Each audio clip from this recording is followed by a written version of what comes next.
to, like, you push them, oh, that doesn't work. But if you actually take the time to watch and listen, because that's all what it really is. If you literally watch and listen, like, 90% of the time, you'd be amazed of how much you just picked up there. Yeah. No, I think I would definitely agree that I'm glad. I feel like, well, we're about the same age. Like, I feel like we got into the industry, not that it's not a bad time to get into the industry, but at a better time, because we got like the last hurrah of chefs that didn't give a shit if you were bad at your job. They were like, fuck it, you just go sit in the dish pit, scrub pans. Yeah. And so we got that opportunity, like, you know what? We'll put you somewhere if you're good enough. But if you're not good enough, we'll fucking tell you. And then you have the choice to make yourself better. We're not going to fucking sit there and wait for you to get better. If you can't make like any improvement at all, back to the dish pit. Yeah. Fuck you. Not even dish pit. You can just go cut lemons. You know what? Give me a plastic spoon and cut lemons. No, that was like when I went to school, because I did it straight out of high school. Like, I finished, whatever fucking year that was, and like literally the whatever year that was, last year? pretty much. Youngin'. Fuck no, that was just over 4 years ago now. Don't fucking make me fall. Yeah, exactly. There you go. I'm looking at 11 years. Fuck. No, I went in with minimal. I thought I knew what I was doing. I didn't. And so when I got out, that, like, I thought I knew exactly what I was doing, because I was like, oh, fuck yeah, I had my first year. No, I was one of those cocky, stupid fucking pricks straight out of, like, school. One of the ones that we all hated. Yeah, exactly. And then I got beat the fuck up at the job that I worked at the time, fresh out of culinary, and I was like, wow, this fucking sucks. And then that's the one thing that I think, I'm not saying that it should be part of the schooling, because it would probably discourage a bunch of people. Yeah. But then also getting into the industry after these young cooks and chefs have finished their schooling, like a 1 year, 2 year, or like an advanced like 6 month, just to get a certificate or something like that. They get into the industry and they're like, oh, I don't think I can cut it. Like, fuck. What do I do? I'd probably just like leave. I'll just go take business or like some shit. I'll go do art and draw. But it's something that has to be, I feel like, not taught, but maybe mentioned more. Is like, you know, when you start working in the industry, you're gonna get shit on for a long time until you prove that you're actually worthy or good enough or have some kind of attribute that you bring to like that kitchen, because nobody told me that. I just literally learned it from working in the industry. But luckily I went straight into the industry, so I saw it younger and I saw it like right away, from instead of these kids that are like, oh yeah, I will make you the best beef Wellington ever. Like, I didn't ask you to take 6 fucking hours to do that though. I want that done yesterday. Yeah. You dumbass. It's a tough industry, but fuck it. It's all about the love. Tying into like kind of what you were saying about how, like, what I'm picking up is they need to be more transparent. Mm-hmm. If they are to go to school, they need to be more transparent about what the actual industry is going to be like. And I think one of the biggest ones for especially culinary is the pay as well. People don't get into this fucking, like, especially if you're going to go through school and everything, you're not in it for the money. The money fucking sucks. See, I knew that going in, because I did too. Grade 10, I'm from Ontario, so school curriculums are still slightly different, like based on provinces. So in grade 10, I had to take a careers course. So I had to take a career placement test to like see what my interests were, things that I just enjoyed, like my personal hobbies, classes I liked in school, and it would put you into a career path You didn't have to follow it. You didn't have to follow it at all. It was just like, hey, you like these things? Maybe you should do this. I got taxidermist like 20 times. And I was like, are you fucking kidding me? I wanted to get pyrotechnician just once. Never got it. And it's like, oh, you like to blow things up?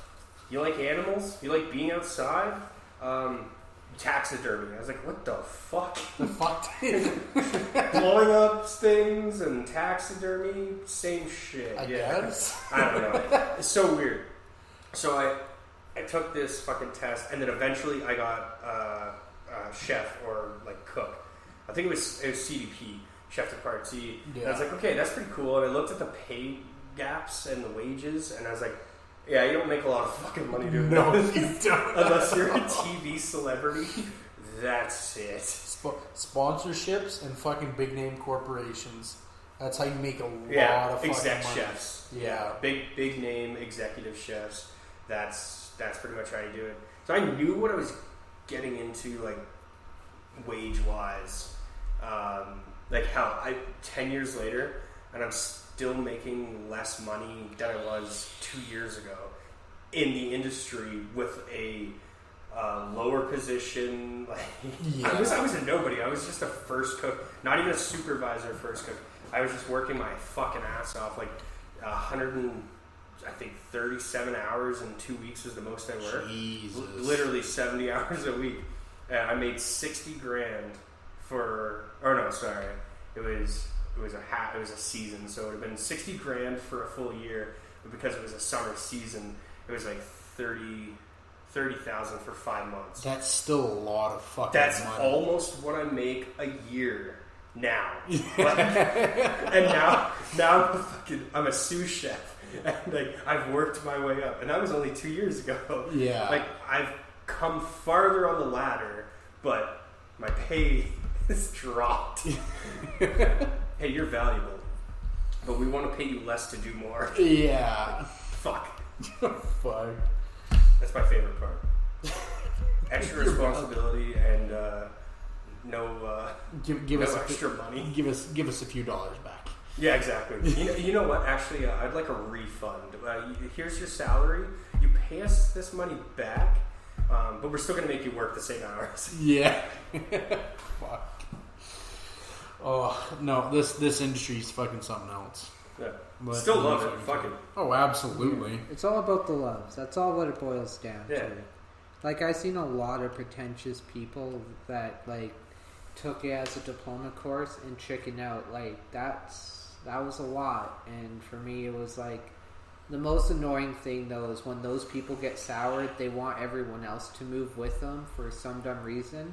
They want to bring everybody they're like, down. oh, why are you here? And I'm like, I want to be, and it's like not an acceptable answer. It's like it is an acceptable answer. You wanting to be somewhere is probably a rarity. Okay, that's a very rare fucking luxury. Yeah, and a lot of people have jobs, not careers. Exactly. For the longest time, when I first started cooking, when I first went to college, leaving high school, I did an apprenticeship program. I took all the steps I was supposed to take, and at the time I was like, yeah, this is a career. Hell yeah, I could see myself doing this forever. Yeah. And then out of nowhere, like the bar I was working for, it was just a bar. Like it wasn't even like a great restaurant, but it was cool. Like I was young. I was making like $17 an hour, and at the time that was fucking ridiculous. The only people making that money was like factory workers and like laborers. Yeah. So I was like, holy shit! As just a cook in a bar, I'm making $17 an hour. I got to have a say on like what's on the menu, and the bar started to close, and I was like, okay, I can see that this business is not doing well. I'm not a dumbass. Yeah. You can't hide that from me. So I got another job, same wage, but doing HVAC. So completely different. Like I left the industry for 3 years, and I was like, you know what? I was wrong. No, cooking's not a career. It's just a fucking job. But here I am, fucking after 3 years of working HVAC as a technician, fuck it, I'm back cooking, and again, I'm like, you know what? It is a career. I'm in it for the long haul. Yeah, I've been doing this since I was 15. Just a little boy. Yeah, pretty much 15 and a half, 16. My grandmother showed me how to butcher elk. Fuck the grandmother. Dude. I don't know why you sound like this. maybe Grew up on the wrong side of the tracks. Oh, the wrong side of the tracks. No, I started this at a really young age because there you go. I thought this is what I wanted to do. There's still part of me that, makes me think, damn, this is what I want to do. There's also still part of me that goes, is this really what I want to do? Like, for the rest of my life? Like, I don't know. The best thing you can ask yourself is, like, okay, you have to entertain it, because the more you ignore it, the more it'll bother you. Is like, what else do I want to do? And then you give yourself time. And then when you realize, okay, I produced this idea, but now how do I get there? Is it plausible at this position or moment in time? Yes or no? And you start being real with yourself about that answer. And then you start to realize, it could be, yeah, that's actually fully plausible. But the more likelihood what we like, because I think it's just a people thing. We always push to do something better. Yeah. So, do you need to answer that? Yeah, I see the distraction. I'm like, you need to answer that? Like, yo, you need to answer that? Guard. Yo, I don't know. Do you need to answer that? Do you need to answer that? Can I answer it? It's not even a phone call. Oh, no, he's gonna try. Maybe he could try answering it. Are you gonna try answering it? Careless Whisper's phone's just blowing up. By bitches. Mad All bitches. The bitches. Mad bitches. But man, they're flocking to the nest. They're coming for that cock. Fuck. Cock. I do fuck the raven once in a while. Jesus I get him Christ. squawking. Oh god, that's not happening.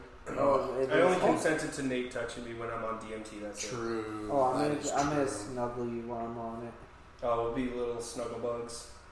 Snuggle bugs. Yep, just saying. Snuggles Fuck a bug in a moths. rug.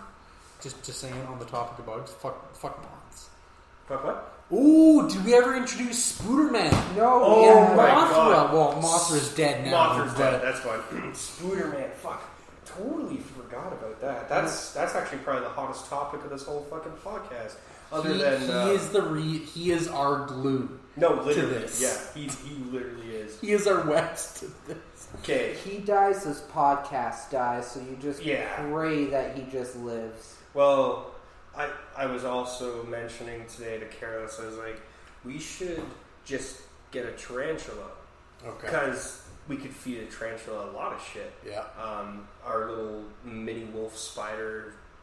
Well, I'm pretty sure it's a wolf I'm spider. pretty sure it's it a looks wolf spider. The abdominal shape. I was telling one of the guys at work, he studies biology in university right now, and he's like, no, if like the abdominal shape is relatively similar, patterns the same, it's probably what you think it is. I was like, alright, cool, good to know. So it looks like we have a wolf spider. But I was saying, careless, I was like, we got a tarantula though. We could probably do a lot more with it. And then we looked up how long tarantulas live. Because the joke was, the podcast stays up as long as the spider's alive. 15 to 26 years. What? If it's For female. For female tarantula. Specifically, Goliath bird-eating tarantula. Oh, so those are the big some bitches that get like this. Yeah, they get pretty fucking big. But I just literally looked up tarantula lifespan, and it was 15 to 26 years, and I was like, what the fuck? And then I clicked on a picture that was a Goliath bird eater, and it specified, like, oh, females can live up to, and I was like, okay, well, so we have to get a male, but males still live for 3 to 6 years. Oh my fucking god. So we're in for the long haul now. So what you're saying is if anyone actually finds a tarantula of some sort, ship it to us. Okay.